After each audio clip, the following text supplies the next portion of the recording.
साथियों, पिछले वीडियो में हमने मूल रामायण की कथा सुनी, जिसमें 100 श्लोकों में वाल्मीकि जी को नारद जी ने पूरी राम कथा सुनाई थी।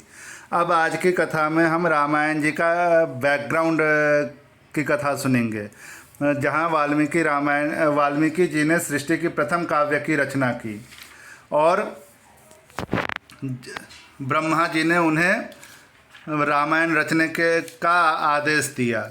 यहीं उन्होंने उन्हें आशीर्वाद भी दिया कि इसमें कही हुई उनकी कोई भी बात झूठ नहीं होगी। तो वाल्मीकि रामायण को ब्रह्मा जी का आशीर्वाद प्राप्त है कि इसमें लिखी हुई कोई भी बात कभी झूठ नहीं हो सकती। तो चलिए आज हम रामायण के उपक्रम की कथा सुनते हैं। श्रीमद् वाल्मीकि रामायणम बालकांडम द्वितीय सर्गः। रामायण काव्य का उपक्रम। तमसा के तट पर क्रौंच वध से संतप्त हुए महर्षि वाल्मीकि के शोक का श्लोक रूप में प्रकट होना तथा ब्रह्मा जी का उन्हें रामचरितमय काव्य के निर्माण का आदेश देना। देवर्षि नारद जी के उपर्युक्त वचन सुनकर वाणी विशारद धर्मात्मा ऋषि वाल्मीकि जी ने अपने शिष्यों सहित उन महामुनि का पूजन किया। वाल्मीकि जी से यथावत सम्मानित हो देवर्षि नारद जी ने जाने के लिए उनसे आज्ञा मांगी और उनसे अनुमति मिल जाने पर वे आकाश मार्ग से चले गए। उनके देवलोक पधारने के 2 ही घड़ी बाद वाल्मीकि जी तमसा नदी के तट पर गए, जो गंगा जी से अधिक दूर नहीं है। तमसा के तट पर पहुंचकर वहां के घाट को कीचड़ से रहित देख मुनि ने अपने पास खड़े हुए शिष्य से कहा, भरद्वाज, देखो यहाँ का घाट बड़ा सुंदर है। इसमें कीचड़ का नाम नहीं है। यहाँ का जल वैसा ही स्वच्छ है जैसा सत्पुरुष का मन होता है। तात यहीं कलश रख दो और मुझे मेरा वलकल दो। मैं तमसा के इसी उत्तम तीर्थ में स्नान करूँगा। महात्मा वाल्मीकि के ऐसा कहने पर नियम परायण शिष्य भरद्वाज ने अपने गुरु मुनिवर वाल्मीकि को वलकल वस्त्र दिया। शिष्य के हाथ से वलकल लेकर वे जितेंद्रिय मुनि वहाँ के विशाल वन की शोभा देखते हुए सब ओर विचरने लगे। उनके पास ही क्रौंच पंखियों का एक जोड़ा, जो कभी एक दूसरे से अलग नहीं होता था, विचर रहा था। वे दोनों पक्षी बड़ी मधुर बोली बोलते थे। भगवान वाल्मीकि ने पक्षियों के उस जोड़े को वहाँ देखा। उसी समय पापपूर्ण विचार रखने वाले एक निषाद ने, जो समस्त जंतुओं का अकारण वैरी था, वहां आकर पक्षियों के उस जोड़े में से एक नर पक्षी को मुनि के देखते देखते बाण से मार डाला। वह पक्षी खून से लथपथ होकर पृथ्वी पर गिर पड़ा और पंख फरफराता हुआ तड़पने लगा। अपने पति की हत्या हुई देख उसकी भार्या क्रौंची करुणाजनक स्वर में चित्कार उठी।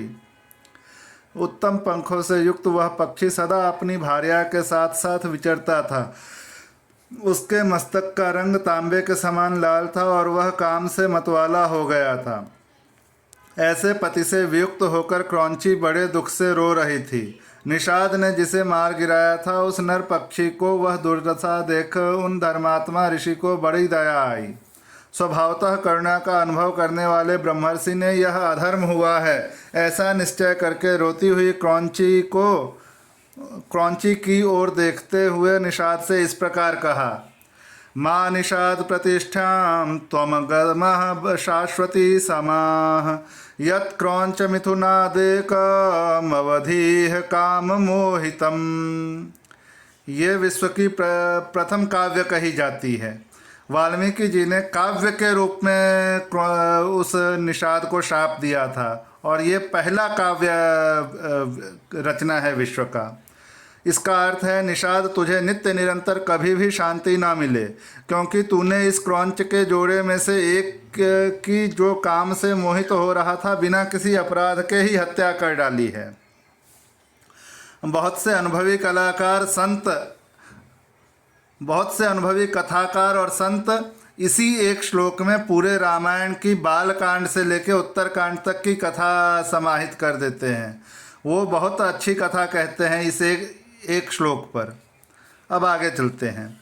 ऐसा कहकर जब उन्होंने इस पर विचार किया, तब उनके मन में यह चिंता हुई कि अहो, इस पक्षी के शोक से पीड़ित होकर मैंने यह क्या कह डाला।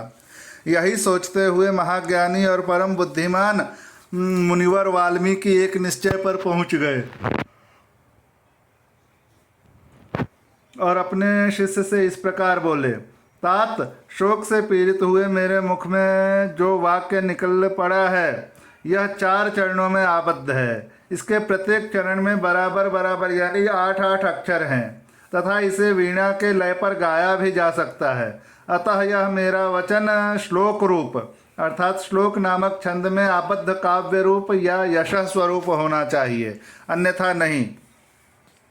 मुनि की यह उत्तम बात सुनकर उनके शिष्य भरद्वाज को बड़ी प्रसन्नता हुई और उसने उनका समर्थन करते हुए कहा, हाँ, आपका यह वाक्य श्लोक रूप ही होना चाहिए।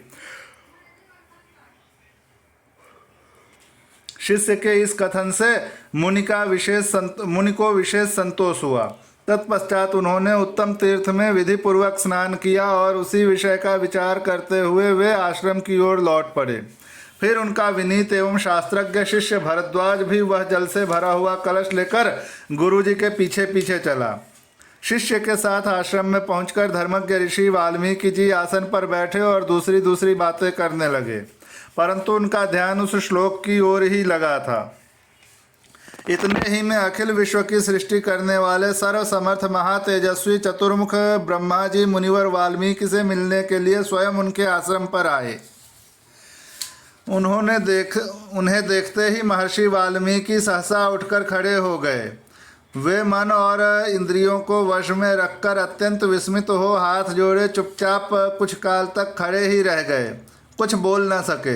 तत्पश्चात उन्होंने पाद्य, अर्घ्य, आसन और स्तुति आदि के द्वारा भगवान ब्रह्मा जी का पूजन किया और उनके चरणों में विधिवत प्रणाम करके उनसे कुशल समाचार पूछा। भगवान ब्रह्मा ने एक परम उत्तम आसन पर विराजमान होकर वाल्मीकि मुनि को भी आसन ग्रहण करने की आज्ञा दी। ब्रह्मा जी की आज्ञा पाकर वे भी आसन पर बैठे। उस समय साक्षात लोक पितामह ब्रह्मा सामने बैठे हुए थे, तो भी वाल्मीकि का मन उस क्रौंच पक्षी वाली घटना की ओर ही लगा था। वे उसी के विषय में सोचने लगे। ओह, जिसकी बुद्धि वैर भाव के ग्रहण करने में ही लगी रहती है, उस पापात्मा व्याध ने बिना किसी अपराध के ही वैसे मनोहर कलरव करने वाले क्रौंच पक्षी के प्राण ले लिए। यही सोचते सोचते उन्होंने क्रौंची के आर्तनाद को सुनकर निषाद को लक्ष्य करके जो श्लोक कहा था उसी को फिर ब्रह्मा जी के सामने दोहराया। उसे दोहराते ही फिर उनके मन में अपने दिए हुए शाप के अनौचित्य का ध्यान आया। तब वे शोक और चिंता में डूब गए। ब्रह्मा जी उनकी मनस्थिति को समझकर हंसने लगे और मुनिवर वाल्मीकि से इस प्रकार बोले, ब्रह्मन, तुम्हारे मुँह से निकला हुआ यह छंदोबद्ध वाक्य श्लोक रूप ही होगा। इस विषय में तुम्हें कोई अन्यथा विचार नहीं करना चाहिए। मेरे संकल्प अथवा प्रेरणा से ही तुम्हारे मुँह से ऐसी वाणी निकली है। मुनिश्रेष्ठ, तुम श्री राम के संपूर्ण चरित्र का वर्णन करो। परम बुद्धिमान भगवान श्री राम संसार में सबसे बड़े धर्मात्मा और धीर पुरुष हैं। तुमने नारद जी के मुँह से जैसा सुना है उसी के अनुसार उनके चरित्र का चित्रण करो। बुद्धिमान श्री राम का जो गुप्त या प्रकट वृत्तांत है तथा लक्ष्मण, सीता और राक्षसों के जो संपूर्ण गुप्त या प्रकट चरित्र हैं, वे सब अज्ञात होने पर भी तुम्हें ज्ञात हो जाएंगे। इस काव्य में अंकित तुम्हारी कोई भी बात झूठी नहीं होगी। इसलिए तुम श्री रामचंद्र जी की परम पवित्र एवं मनोरम कथा को श्लोकबद्ध करके लिखो। इस पृथ्वी पर जब तक नदियों और पर्वतों की सत्ता रहेगी तब तक संसार में रामायण कथा का प्रचार होता रहेगा। जब तक तुम्हारी बनाई हुई श्री राम कथा का लोक में प्रचार रहेगा तब तक तुम इच्छा अनुसार ऊपर नीचे तथा मेरे लोकों में निवास करोगे। ऐसा कहकर भगवान ब्रह्मा वहाँ से अंतर्धान हो गए। उनके वहाँ अंतर्धान होने से शिष्यों सहित भगवान वाल्मीकि मुनि को बड़ा विस्मय हुआ।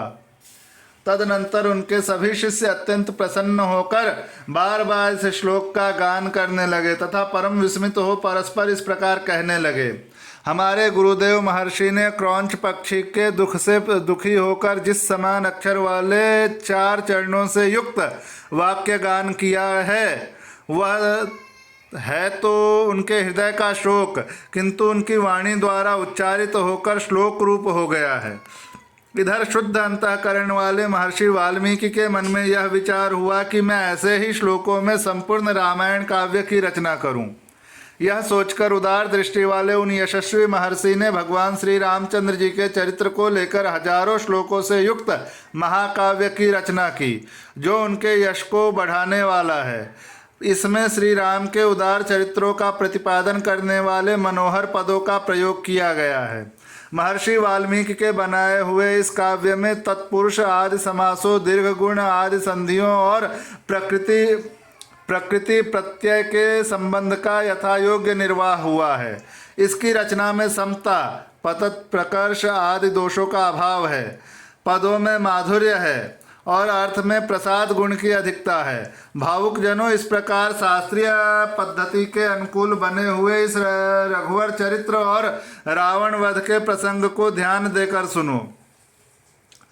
इस प्रकार श्री वाल्मीकि निर्मित आर्ष रामायण आदि काव्य के बाल कांड में दूसरा सर्ग पूरा हुआ।